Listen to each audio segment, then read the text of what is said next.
There are things you should never do with your watch, and sadly, many of us do it to our watches on a daily basis without even noticing. I'm not a watch expert, but over the years, I've learned from my mistakes as well as from others on how to take care of your watch. If you're new to this channel, don't forget to hit that subscribe button as well as the notification bell icon to get an update for a new video every week.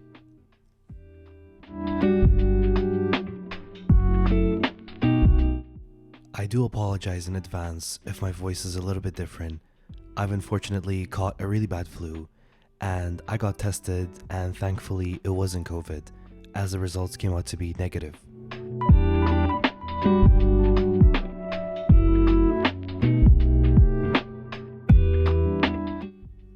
Here are 10 things on how you can take care of your watch.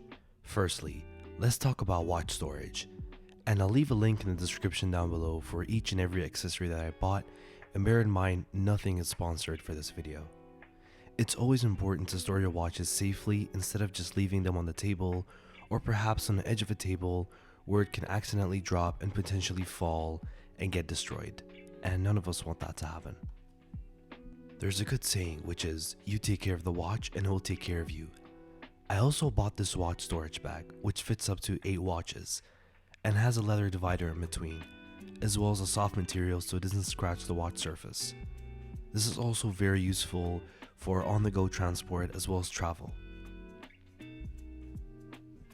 Now, you can sometimes notice it comes with these little bags of silica gel. I like to leave mine in as it holds and absorbs water vapor. When you close the case, it is actually extremely hard and protective, so you don't have to worry about anything.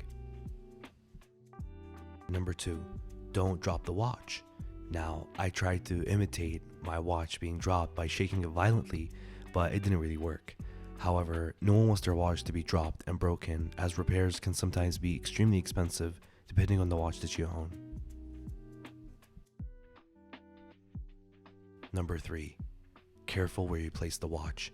And this might sound like a silly one, but you must be careful because certain surfaces will scratch the watch, and some watches show scratches more than others. So always place it somewhere where it has a flat surface and some sort of soft cloth underneath.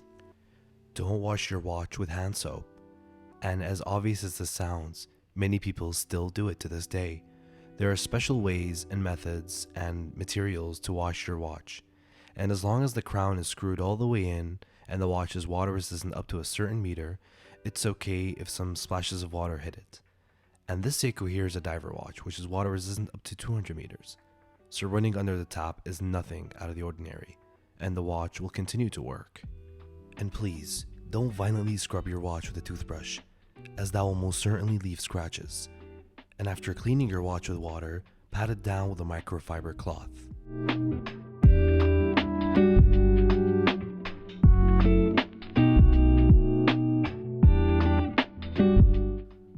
I'm a huge fan of DIY, which by the way stands for do it yourself, but there is nothing wrong with not knowing how to work on a watch, and I don't blame you.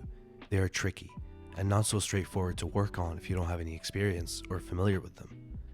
If you don't know how to remove the bracelet on a strap using a spring bar tool, take it to your authorized dealer and let the experts do it for you. You can end up scratching the watch or eventually break something if you do it improperly by yourself, so don't hesitate to get professional help.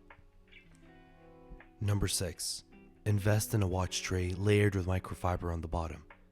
These are one of the best items to leave your watches on, or if you want to work on them. Most retailers use them and use them for a reason, because leaving the watch on a glass display table could leave scratches or even break something if dropped. These are really cheap on Amazon and are extremely useful.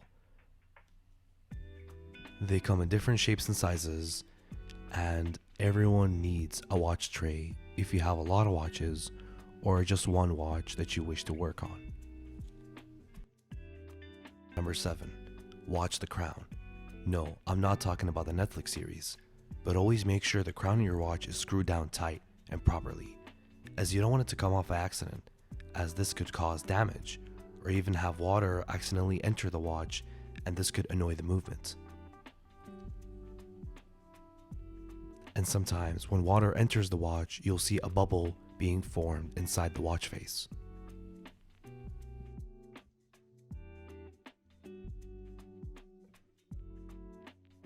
coming down to number 8. Watch winders aren't really necessary, but they are a really cool tool. Watch winders range from different models and prices, but the one I have here is fairly cheap, but does the job quite well.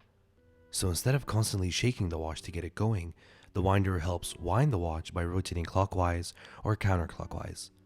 A watch winder may have different settings to speed and interval adjustments. But besides its main function, it's a cool way to protect and display your watch. I sometimes gaze at it for minutes, I would say, and just enjoy the watch rotating. Number 9. Service. Yes, watches need to be serviced too, just as cars do. Each watch has a different service date. There are small parts in the movement that should be oiled every few years and again, and this depends and varies on the watch you have. So each manufacturer or retailer will tell you when to service your watch. So Oris, for instance, recommends 3 to 5 years according to the manual. Now, a service is mandatory to keep things running smoothly. And finally, the last tip. Always be considerate about the safety of your watch. In the last few years, there have been lots of theft regarding watches, and no one's life is worth a watch. So it is highly recommended to keep your watches in a heavy-duty safe or any authorized storage facility. I think majority of banks have these storage options. As long as these watches that you worked so hard for are stored in a non-moist and safe environment, then consider yourself good. There are many safes out there ranging from different sizes and prices, so do your research well before buying one, but just make sure they are fireproof and not some sort of cheap safe that can be broken into easily. And trust me, you do not want to go cheap on a safe. This brings me to the end of the video. If you have enjoyed this video, be sure to give it a thumbs up. And don't forget to hit that subscribe button as well as the notification bell icon so you can stay up to date with me whenever I upload a new video. And be sure to follow me on my Instagram. And I'll see you guys next time. Thank you for watching.